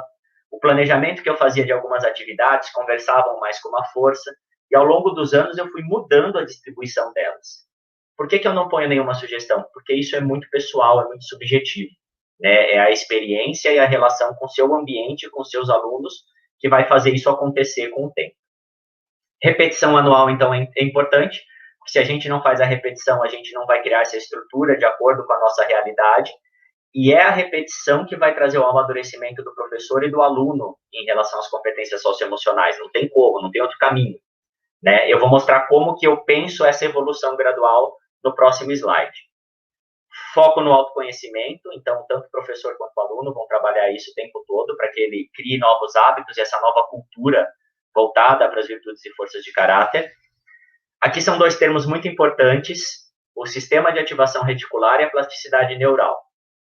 Sistema de ativação reticular é algo que nós temos lá no nosso cérebro, que funciona mais ou menos assim. Eu resolvi comprar um carro. Até então, eu nunca olhava na rua e via aquele carro. A partir do momento que eu começo a pesquisar o preço dele, parece que só existe esse carro na rua. A minha esposa está grávida. Só tem mulher grávida na rua a partir daí, né? Então, aonde eu ponho o meu foco, eu começo a ver isso. Então, se eu não oferecer para o meu aluno diariamente, constantemente, o olhar voltado para as virtudes e forças de caráter e para as competências socioemocionais, ele não vai olhar para isso. Mas se eu começar a mostrar isso toda hora para ele, vai ter uma hora que ele vai enxergar isso em todo lugar, né? E aí a gente trabalha com o conceito de plasticidade neural. No momento inicial que eu for falar para o meu aluno sobre amor ao aprendizado, se é uma coisa que não faz parte da realidade da vida dele, ele não vai nem querer olhar para a sua cara. Só que se eu desistir, ele não vai conseguir entrar nesse processo. E é isso que vai acontecer. Então, eu não posso tentar fazer uma palestra sobre criatividade e curiosidade para ele, porque ele não vai querer. Num primeiro momento, eu vou ter que só falar que existe, só mostrar o termo, vira e mexe falar alguma coisinha, para eu começar a trazer o olhar desse aluno para isso. Até que eu sinta no aluno que ele também falou sobre. E aí eu aprofundo um pouco mais, porque faz parte desse sistema de ativação reticular. Tem que passar daquela memória de curto prazo para de longo prazo, para ele fazer conexões com os conhecimentos prévios dele e aquilo passar a fazer sentido. Não adianta eu querer colocar aquilo como algo primordial, essencial de cara. Ele só vai entender isso com esse processo. E aí a gente está falando de neurociência, né? Eu busquei na neurociência essa estrutura para validar o que eu sofri na pele sem ter esse conhecimento. Não vai acontecer, você precisa fazer esse caminho. O aluno, ele só tem o ser humano, ele só tem duas formas de criar novas conexões aí na questão da plasticidade neural. Ou é sofrendo um forte impacto emocional, e aí eu crio uma trilha muito forte para essa nova conexão, ou é pela repetição constante. Eu vou fazendo a memória de curto prazo, acessar a memória de longo prazo. A educação física, ela tem já a vantagem de gerar emoções positivas que fazem esse caminho neural, essa trilha neural do impacto positivo acontecer. Por isso, a intervenção do professor no momento que as coisas acontecem, ela é importante. Porque quando você faz um elogio para o aluno, no momento que ele se supera, e fala, você usou essa força, aquilo gera um impacto nele gigante, que já cria essa trilha. Ele vai querer mais disso, porque fez bem para ele. E os colegas que estão vendo também, porque eles, aquilo é legal, eu quero para mim. E é esse o processo do impacto emocional. E a repetição constante para a gente ir criando essa trilha ao longo do caminho, tá? Essa é a estrutura do que eu faço com essa metodologia. É a evolução em conjunto com o professor, para que a gente possa baixar um pouco a ansiedade e entender que a gente também vai errar e aprender junto com o aluno no processo. Devido à nossa maturidade, a gente vai conseguir ter um conceito mais rápido das forças e acabar se desenvolvendo, porém os alunos vão trazer coisas que a gente não espera, porque eles têm menos bloqueios, né? Menos crenças limitantes ali que vão bloquear algumas informações, e às vezes a aceitação ela acontece com um impacto muito maior do que para a gente mesmo, mas essa relação ela vai ser importante, e a transformação gradual do planejamento é algo muito importante. Sempre que eu tinha formações ali enquanto professor na Prefeitura de São Paulo, muitas vezes que eu recebia alguma ideia, eu falava, poxa vida, lá vem mais trabalho, eu já tenho tanto trabalho, tanta burocracia, aí vem alguém com essa ideia para me dar mais trabalho. Eu falava, eu não quero isso nem para mim, quanto mais para o outro, né? Então, como que isso pode acontecer de uma maneira que não me gere mais trabalho? Eu não penso em mudar meu planejamento no começo. A qualquer momento do ano que eu quiser fazer o teste, eu posso fazer, mas eu não vou mexer no começo em uma vírgula daquilo que eu já faço, porque eu não quero aumentar o meu trabalho, eu quero trazer algo que vai ajudar o meu trabalho a acontecer. Quando que a transformação do planejamento acontece? Eu faço esse teste aqui e começo. Eu percebo o que aconteceu, aí eu falo, poxa, isso aqui nesse momento, com essa atividade, vai rolar bem legal. Vou lá e anoto. Passo para outra força. Isso vai acontecer gradativamente. No fim do ano, eu vou ter essas anotações, eu vou falar, poxa, isso aqui ajudou pra caramba nessa atividade, eu começo a reestruturar um pouquinho a ordem das coisas. Aí eu começo a entender que uma nova estratégia ou uma nova atividade que eu não uso impacta positivamente aqui e o resultado é bom. Isso vai acontecer naturalmente, porque a evolução do professor está acontecendo junto com a evolução do aluno. né? Então, eu não quis trazer aqui um conjunto de brincadeiras de atingir todas as áreas, né? Luta, esporte, brincadeiras, não. Que vai resolver a criatividade, que vai resolver a curiosidade, não é isso que eu quero. Eu quero que a gente entenda onde as forças de caráter aparecem no cotidiano. E a partir daí eu começo a criar situações de intervenções mais positivas gradualmente, porque eu passo a ter esse olhar, eu passo a ter novos hábitos e vou estabelecendo essa nova cultura. Tá? Então esse é o processo que eu pensei para que não fosse algo que fosse um transtorno, e sim algo prazeroso que trouxesse resultados. Esse slide resume toda a teoria, toda a metodologia, né? Então ali a gente tem tirado ali do Instituto Ayrton Senna, o Big Five, que eu acredito que a maioria dos professores da rede já devam ter visto, né? Se não todos, porque é a base ali do trabalho das competências socioemocionais da secretaria. Tem a tabelinha que eu mostrei das virtudes e forças de caráter, e o primeiro momento foi justamente estabelecer essas relações. No livro, que é esse daqui, lá no final a gente tem um slide, eu trago todas essas relações, tá? Todo esse pensamento das relações de forças, eu trago, tem inclusive um infográfico que eu mostro qual virtude impacta qual das competências gerais, e aí pensando que as relações elas acontecem em grupo, né? Não existe a relação de uma força para uma competência. É sempre em grupo que isso vai acontecer, porque elas acontecem juntas. Eu tenho a teoria do alinhamento construtivo, ali embaixo, do John Biggs, a taxonomia de Bloom, e aquele modelo que está escrito ali na direita, do Ryan Niemiec, que hoje é um dos maiores pensadores da teoria das virtudes e forças de caráter. Então, por onde eu comecei? Pelo modelo do Ryan Niemiec. O que ele fala? Para você conhecer as virtudes e forças de caráter, você tem que passar pelo processo de conscientização, que é saber que existe, fazer um teste que eu vou mostrar para vocês que é possível fazer, para você conhecer as suas forças de caráter, como elas estão distribuídas. Depois você passa a explorar, ou seja, entender como essas forças impactaram sua vida até hoje e como elas impactam no dia a dia, para só depois pensar em como eu posso usar isso de uma maneira melhor. E essa é a estrutura que ele criou para quando a gente faz um atendimento de 1 para 1, para a gente trabalhar com uma pessoa. O que eu pensei que precisaria ser ampliado dentro da escola, porque a gente vai ter um coletivo ali de muitos alunos com características diferentes. Por isso eu trouxe a taxonomia de Bloom. O alinhamento construtivo do John Biggs está muito voltado para a ideia do tem que ser de maneira planejada. Não pode ser sem querer, tem que ser de propósito e com propósito, como eu falo. O que o John Biggs fala? Para eu fazer um planejamento correto, eu tenho que pensar primeiro nos resultados que eu espero. A primeira coisa que eu penso é qual o resultado que eu quero obter. Depois, como eu posso avaliar esses resultados para ver se eu atingi. E só por fim, a atividade que eu vou fazer. Esse foi o processo que eu pensei para imaginar a maneira como eu ia montar as minhas aulas. A taxonomia de Bloom é o parâmetro que eu usei para as intervenções todas. Então, como que eu uso isso? Que lá no livro vai estar bem descrito, e aqui eu vou mostrar uma parte, porque não daria para a gente abordar todos os níveis da pirâmide para cada uma das situações. Primeiro, eu tenho que avaliar em que nível da pirâmide o meu aluno está, para saber quais os resultados que eu tenho que esperar dele. Normalmente, se eu estou fazendo isso pela primeira vez, o nível é o lembrar, ele vai ter que saber que existe e lembrar dos nomes, né? Porque ele nunca teve contato com isso. De acordo com a faixa etária do meu aluno, eu tenho que adequar a evolução disso, e provavelmente ele vai demorar um tempo maior ali no lembrar e no entender. Então, eu tenho que adequar a linguagem também. Mas tudo isso faz parte de uma avaliação que eu faço de uma maneira muito simples. Eu falo o que são virtudes em roda de conversa. Falo o que são forças de caráter, mostro isso, pergunto para o aluno se ele já conhece o nome, se ele sabe o que é, e à medida que eles vão me dando esse retorno, eu vou avançando ali na pirâmide. Eu vi que o aluno lembra o que é, legal. Ele já entende o que é, ele sabe me explicar o que são virtudes, o que são forças, o significado delas, bacana. Se eu perguntar para ele como ele pode usar e como ele usa isso, ele já tem mais ou menos noção? Legal, avanço. Se eu colocar uma situação de aula, ele consegue analisar essa situação e enxergar as forças que estão ali, subo mais um nível. Isso tudo é na conversa mesmo que eu faço, porque eu não quero perder a dinâmica toda da minha aula.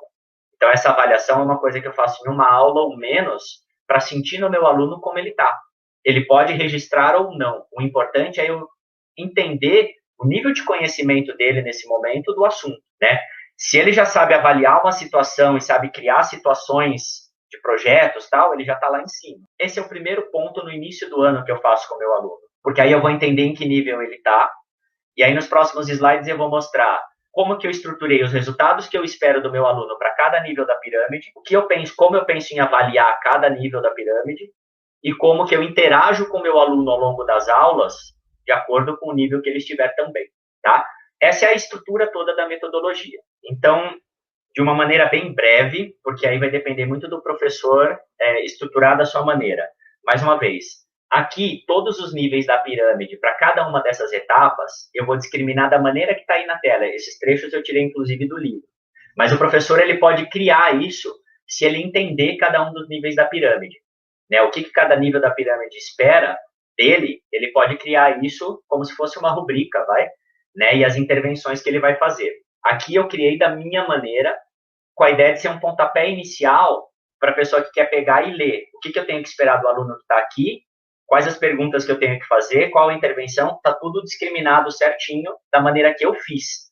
Que talvez seja um pontapé inicial, mas que, lógico, a forma de fazer vai depender da pessoa, né? A forma que ela se sente melhor. Pode começar por aqui? Pode, porque já está pronto ali um trabalho de 3 anos. E isso vai mudando, com certeza, de acordo com as interações que a pessoa for fazendo. Expectativa de aprendizagem. Então, eu coloco aqui o que eu espero de cada aluno de acordo com o nível. Então, para o aluno que tem que só recordar, lembrar, eu espero que ele desenvolva atividades voltadas ao reconhecimento e recordação das palavras. Então, ele tem que só reconhecer e saber que a palavra existe, lembrar que ela está ali. Depois, no compreender, é entender o que ela significa. O próximo nível é quando que essa força acontece em aula. E aí vai. Estratégia. Para cada força que eu for colocar ao longo do calendário escolar, eu faço uma atividade de introdução ou retomada, se já é a segunda vez que eu estou passando por aquela força. Eu tenho atividades semanais, e essas atividades semanais, todo início de aula, meio e fim, tem intervenções que eu vou fazer. No final do período que eu programei para trabalhar aquela força, eu tenho uma atividade de avaliação, e o aluno constrói um avatar pessoal sobre as forças dele. E isso é muito legal para que ele possa ter isso na mão, para ele enxergar, fica mais lúdico, e ele pode comparar o avatar dele de ano para ano e com o dos colegas. Então, essa ferramenta ela é muito interessante de ser usada. Então, ao introduzir a força, que tipo de pergunta eu faço para o meu aluno sobre a força de acordo com o nível que ele está? Isso eu posso pensar. Se a minha expectativa de aprendizagem está no lembrar, eu só vou perguntar para ele, como você se sente quando eu falo em criatividade? Você se identifica com essas características? Você costuma usar? Você sabe o que é? E à medida que eu subo o nível da pirâmide, a pergunta que eu vou fazer quando eu fizer uma retomada dessa força vai aprofundar mais a reflexão. Para quê? Levando em direção ao nível de cima da pirâmide. Eu sempre vou instigar o meu aluno a avançar no conhecimento através dessa pergunta e do estímulo, tá?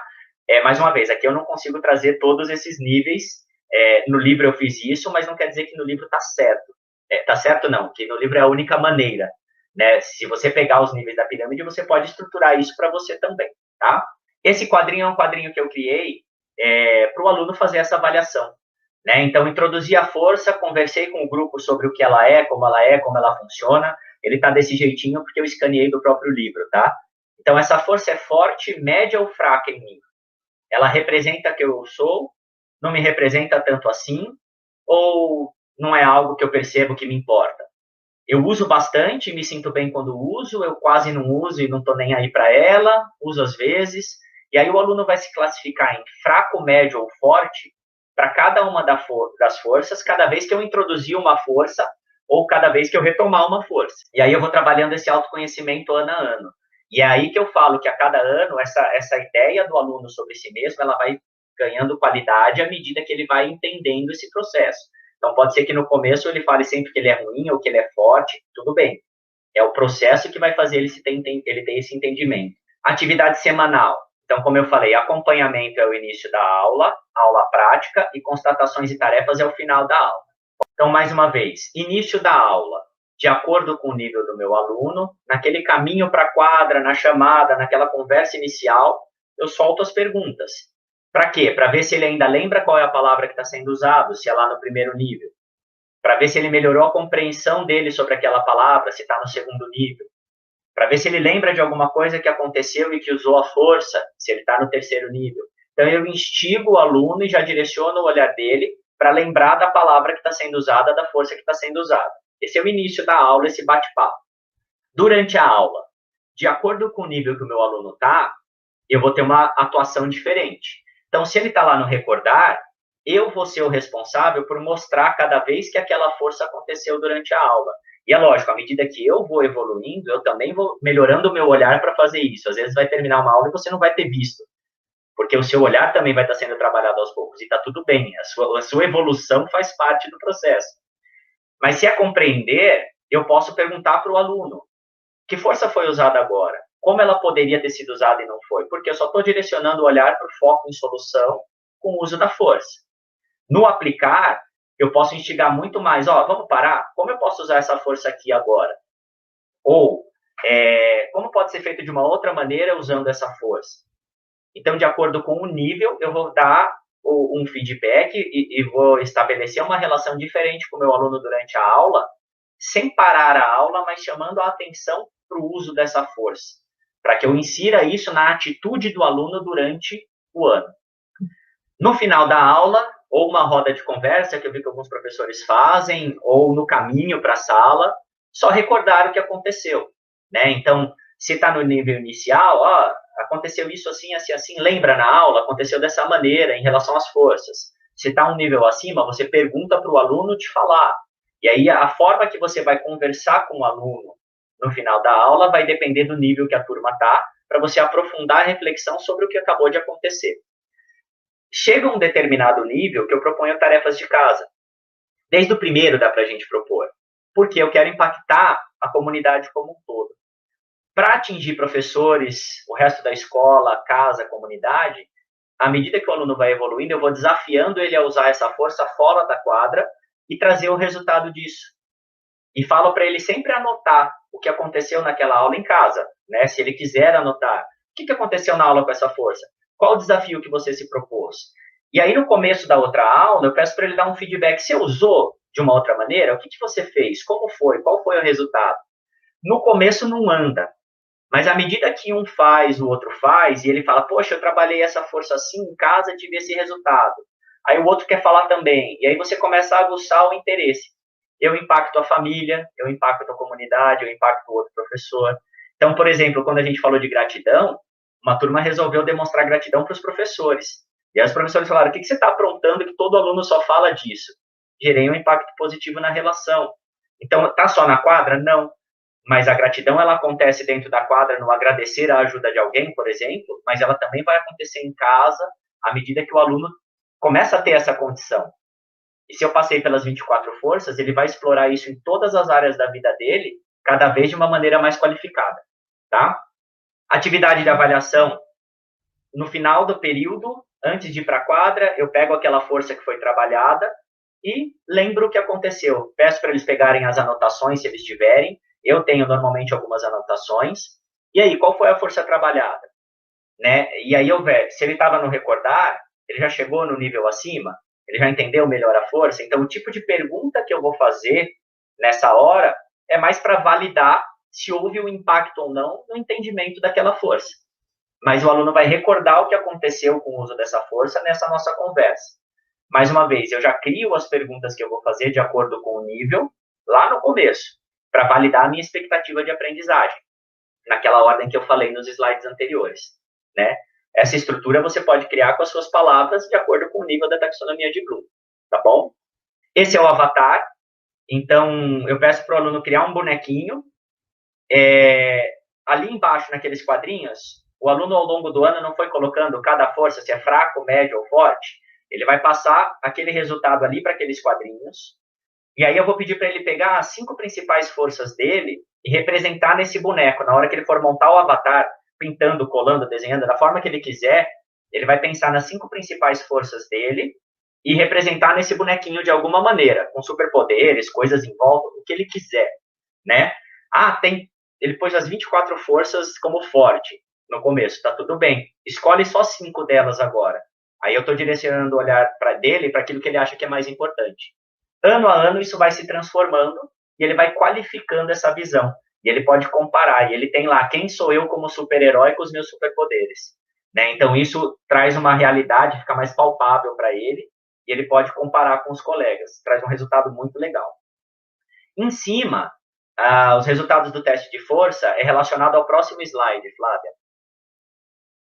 Também não se preocupem em anotar endereço aí. Esse é o site oficial da teoria, né, das virtudes e forças de caráter. É um teste gratuito que dá para ser feito online. Tem a versão para menores de idade e para maior de idade, em diversas línguas. E você responde umas perguntas, e ele é comprovado cientificamente, ele vai ranquear as 24 forças de caráter para você. Por que isso eu coloco, mas não como primordial? Talvez a gente não consiga pedir para o aluno fazer, e está tudo bem. Esse processo de autoanálise que a gente vai fazendo já traz o resultado que a gente precisa. Mas, se eu puder usar a sala de informática lá e colocar o meu aluno para fazer esse teste, o sistema vai ranquear isso para ele. E ele passa a ter um parâmetro para comparar a autoavaliação que ele fez com esse resultado. E é mais um instrumento que pode conversar com esse autoconhecimento. É primordial? Não. É interessante? Sim. Se quiser usar, ele está disponível. Inclusive, eu acho que todo mundo saindo aqui desse encontro já vai acessar o site ali e vai tentar fazer para saber, né? Normalmente é a primeira coisa que acontece. Para entrar, pode entrar no meu Insta, o @FernandoCavalli. Lá na bio, tem lá, conheça suas forças. Clicando ali, eu já direciono direto para o teste, tá? Que aí eu acho que fica mais fácil de entrar e fazer.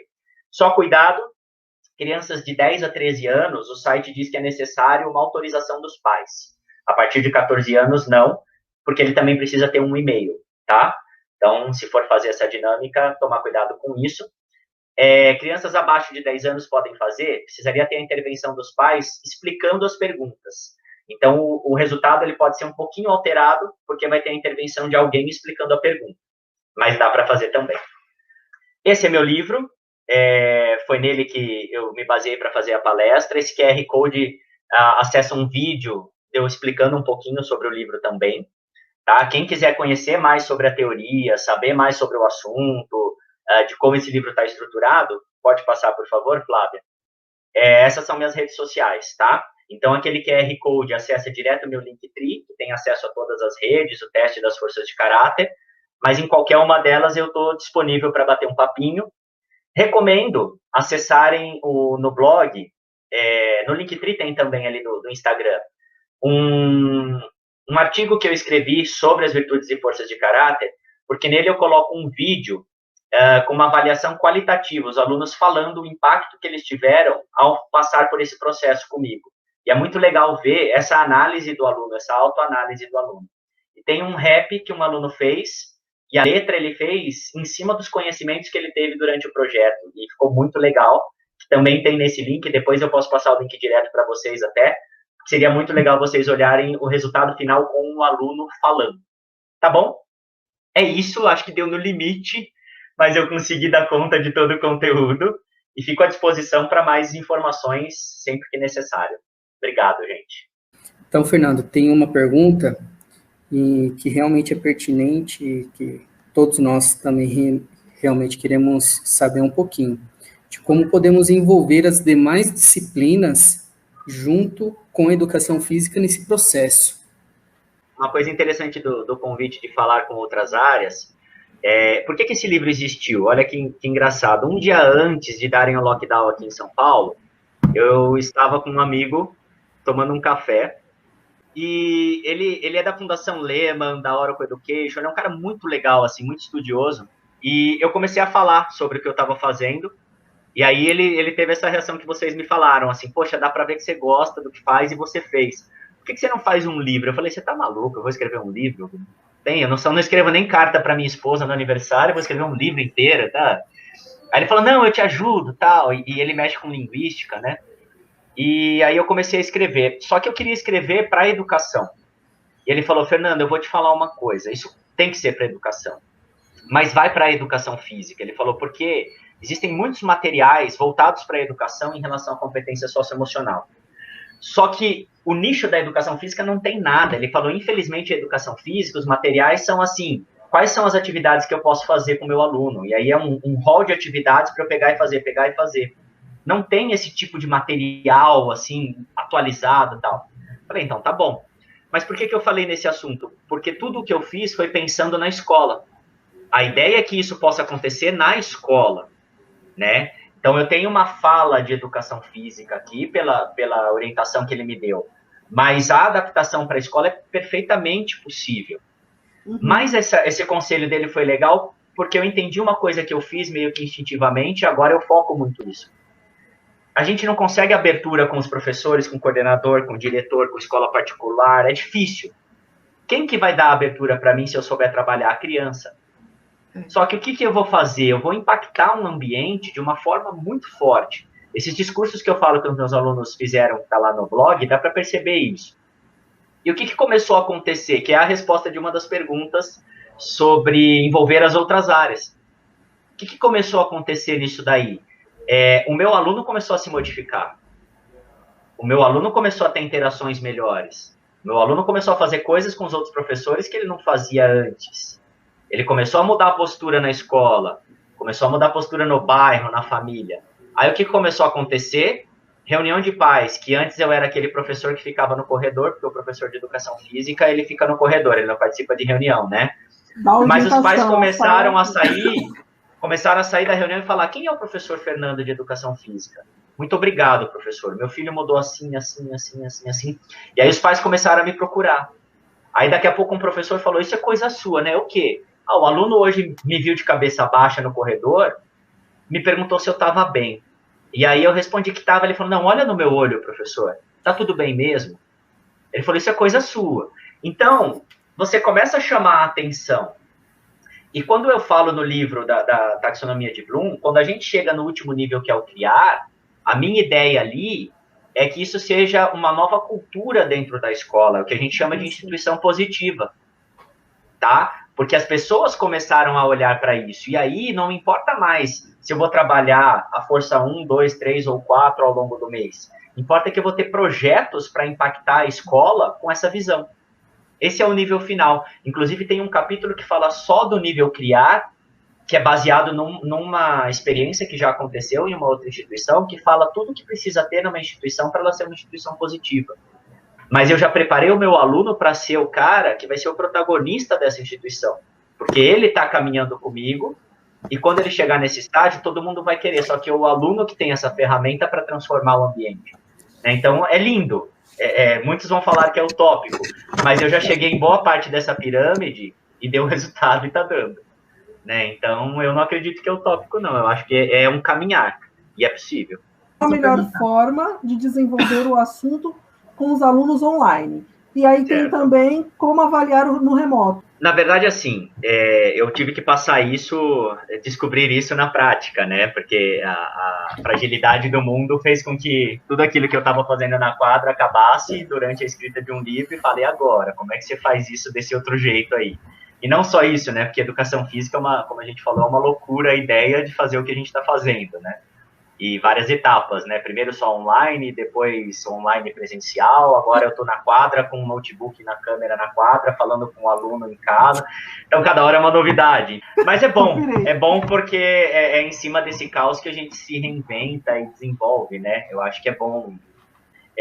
Mas a questão do online, ela foi interessante, inclusive, quando a Flávia apresenta ali, né? Ganhou, foi um dos professores transformadores, e o prêmio da Educa Week, foi em cima do online. Porque esses prêmios, eles visaram muito qual era a sua prática dentro dessa situação de pandemia. E é lógico, a gente perde muito do coletivo, né, na hora de fazer o online, a gente perde muito do coletivo, das interações em alguns aspectos.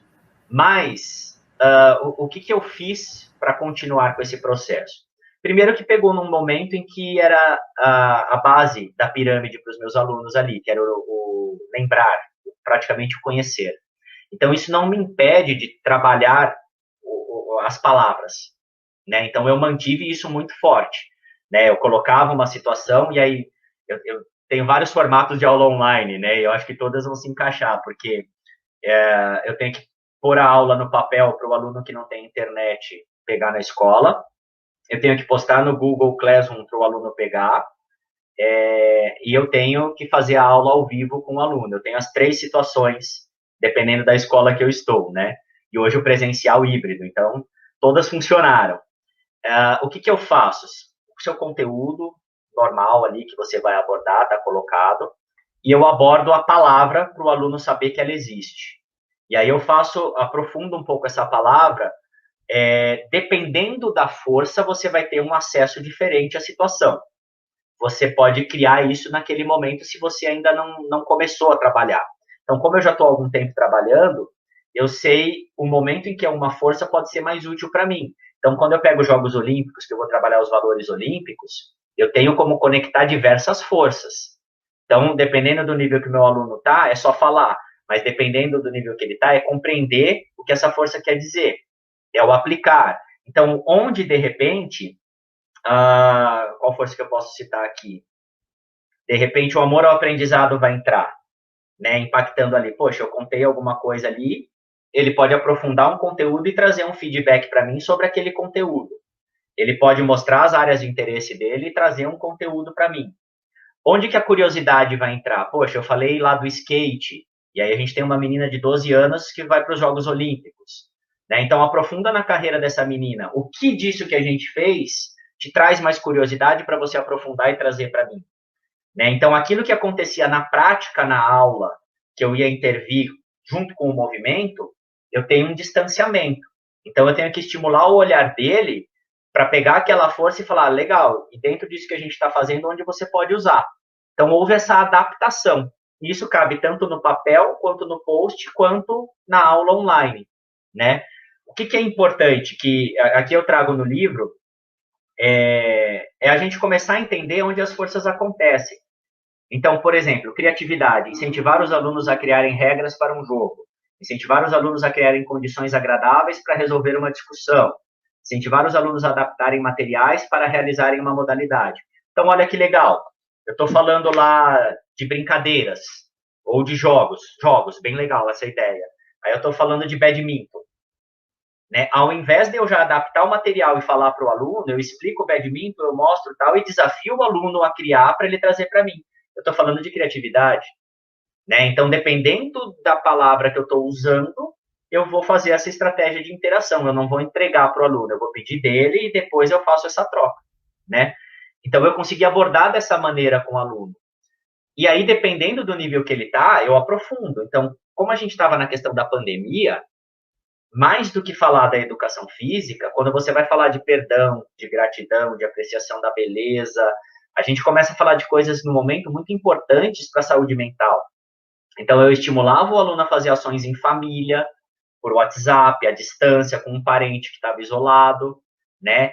Então, eu punha o uso dessa força para o bem da humanidade, vamos dizer assim, né? Que é a ideia do trabalhar o eu, o nós e o todos nós. Mas é lógico, eu não vou atingir o aluno que está vendo isso pela primeira vez dessa maneira, porque ele não é capaz. Não que no coletivo eu não possa fazer um esforço de exercício de gratidão para que eles liguem para alguém e façam um agradecimento. Vai fazer todo mundo? Não vai, mas vai ter um relato positivo de alguém. Você entendeu? Então, foi essa articulação que eu comecei a fazer. Também acontece na aula presencial, sim, né? Porque à medida que eu vou aprofundando, eu falei, eu tenho que sair aqui do eu, do nós, para começar a ir para todos nós. Então, aos poucos, isso vai ter que sair da quadra, porque eu tenho que transferir o que está acontecendo aqui para a vida.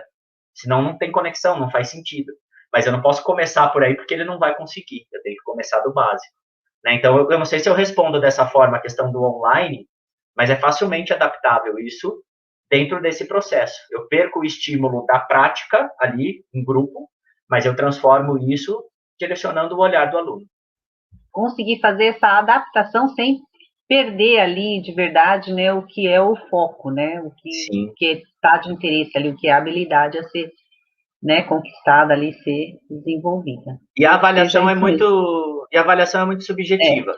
Né? Então, você passou pelo processo, você fazer uma retomada e falar como é que foi, o que é subjetivo, não tem como. Mas você, dentro dessa avaliação subjetiva, como eu falei, de acordo com a taxonomia de Bloom ali, você sabe o quanto você tem que aprofundar na reflexão e sentir se o aluno consegue te dar um retorno mais aprofundado.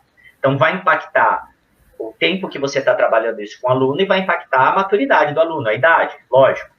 Mas é importante, independente se você ficar 3 anos com uma turminha pequena, no lembrar e no compreender, não tem problema. Contanto que você faça intervenções relacionadas ao nível que ele está. Eu não tenho que ter ansiedade dele ser capaz de criar, porque talvez só lá no 9º ano, no ensino médio, ele vai ser capaz de fazer algo realmente mais complexo. Mas eu tenho que gerar intervenções de acordo com o nível de expectativa dele. Ah, mas não está evoluindo muito. Tem diversos aspectos que vão impactar nisso.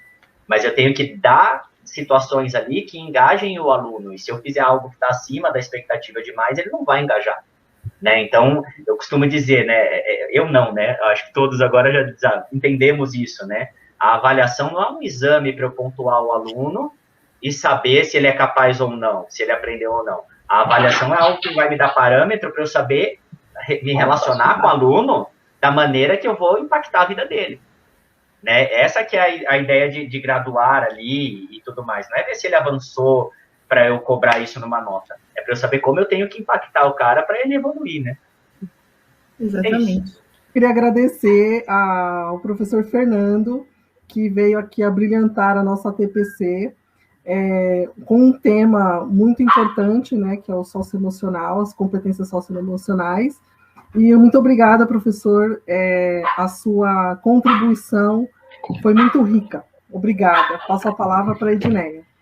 Eu só tenho a agradecer, né, o convite pela diretoria de ensino aí de Suzane e as demais, professor Fernando por todas, né, suas colocações de uma maneira tão envolvente, né, trazendo a sua experiência, compartilhando com a gente e trazendo, eu acredito que o tema, né, assim, um pouco mais desafiador para os professores sobre as virtudes, né, sobre as forças do caráter. Então, eu acredito que, né, agradecer a presença virtual de todos os professores também presentes, nessa grande parceria aqui da nossa região, e de verdade é só gratidão por esse momento de aprendizagem. Bom, eu também só tenho a agradecer aqui, né, primeiramente ao convite da Flávia, né, que trouxe esse tema aí e conseguiu conversar com o professor Fernando. Então, tenho muito a agradecer a ela, e, em especial, ao professor Fernando mesmo, porque é um tema extremamente importante, então, foi extremamente prazeroso esse momento, enriquecedor. Então, fico muito feliz de ter participado dessa formação e poder conhecer vocês mesmo de forma virtual, né? Então, é extremamente confortante poder saber que posso contar com todos nesse momento aí de pandemia e que estamos todos engajados no mesmo sentido aí da educação, tá bom? Fico feliz, volto a agradecer, muito obrigado, Fernando, e as demais colegas aí, a Ana Luísa, a Edneia e a Flávia. Muito obrigado. Viu? Bom, professor, eu não tenho palavras, na verdade, né? Eu estou tão feliz, eu estou muito encantada. No dia que eu assisti a sua live, já fiquei, assim, fascinada. Eu falei, meu Deus do céu, eu preciso saber mais sobre. E toda vez que eu comento com os meus colegas PCNPs também de outras áreas, eles ficam muito interessados. E é um tema muito importante, na verdade, né? Hoje nós trabalhamos as competências socioemocionais. Mas eu acredito que o primeiro nós precisamos trabalhar, identificar essas forças de caráter, né? Fazer o teste, porque eu acredito que estamos precisando muito. O ano passado, essa pandemia, ainda esse ano continua, né? Nós passamos por muitos estresses, tivemos que reinventar muito, tivemos que, muitos momentos, informações, ter a escuta ativa com os professores, porque realmente todos estavam passando por momentos difíceis. E você veio trazer de uma forma, assim, tão gostosa. Muito obrigada mesmo. Obrigada por ter disponibilizado. A Flávia ficava enchendo o saco lá, mas, assim, eu acho que eu aprendi com a PCNP de linguagens aqui, da diretoria, que ela falou assim, o não nós temos. Vamos atrás do sim. Então, vamos entrar em contato com esses professores que o não já é garantido, mas o sim, com certeza, a gente busca. Muito obrigada mesmo. Se surgirem dúvidas, né, podemos tirar de alguma forma essas dúvidas? Será que podemos fazer uns vídeos curtos, assim, professor, depois dessas dúvidas que surgirem dos professores? Muito obrigada, viu? Passo a palavra. Obrigado, Flávia. Obrigado a todos aqui presentes, na verdade. Se alguém tem que agradecer, se alguém sou eu, porque, primeiro, que é uma honra ter a possibilidade de falar para tantos colegas de profissão, né? É uma responsabilidade enorme, mas uma honra, porque é muita gente que vai me ouvir e me ouvir falar de uma coisa que eu gosto tanto, né? E que a gente percebe que cada vez mais ela é algo necessário, né? Quando a Flávia diz que tantos desafios tivemos que desenvolver muitas competências socioemocionais do ano passado para cá, né? Porque a pandemia fez isso com a gente. Então, o agradecimento é todo meu, verdadeiramente, me sinto honrado de ter essa possibilidade de falar de um trabalho meu que eu acredito tanto para tantas pessoas e que eu gostaria muito que pudesse fazer sentido para muita gente e que fosse transformador para as pessoas, como foi para mim, né? Não necessariamente só o que está aqui ou a psicologia positiva, mas que as competências socioemocionais, de alguma maneira, pudessem tocar as pessoas como foi para mim e como transformou positivamente a minha vida pessoal e profissional, né? Então, eu acho que é essa bandeira que eu passo a levantar a partir desse livro e dessa trajetória. Sobre estar disponível sempre, tá? Então, porque precisarem é algo que eu acredito, antes de qualquer outra coisa, é algo que eu acredito, que eu gosto demais.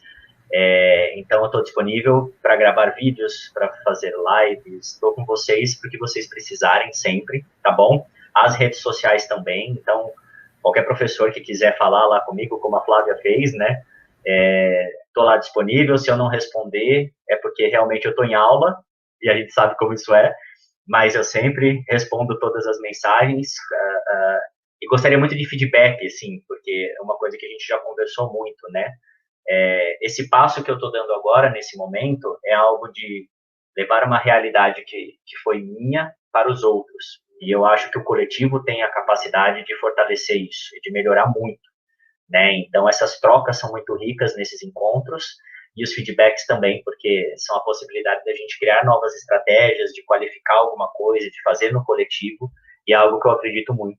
E também estão ligadas às competências socioemocionais. Então, obrigado pelo espaço, obrigado por esse bate-papo, a gente sempre aprende muito com isso, e é incrível como a gente se colocar nessa situação faz a gente rever um monte de coisa e aprender muita coisa sempre. Obrigado a todos vocês e sempre disponível. Nós que agradecemos. Obrigada, viu? Passamos um pouquinho do tempo, mas isso é normal e natural, não tem problema.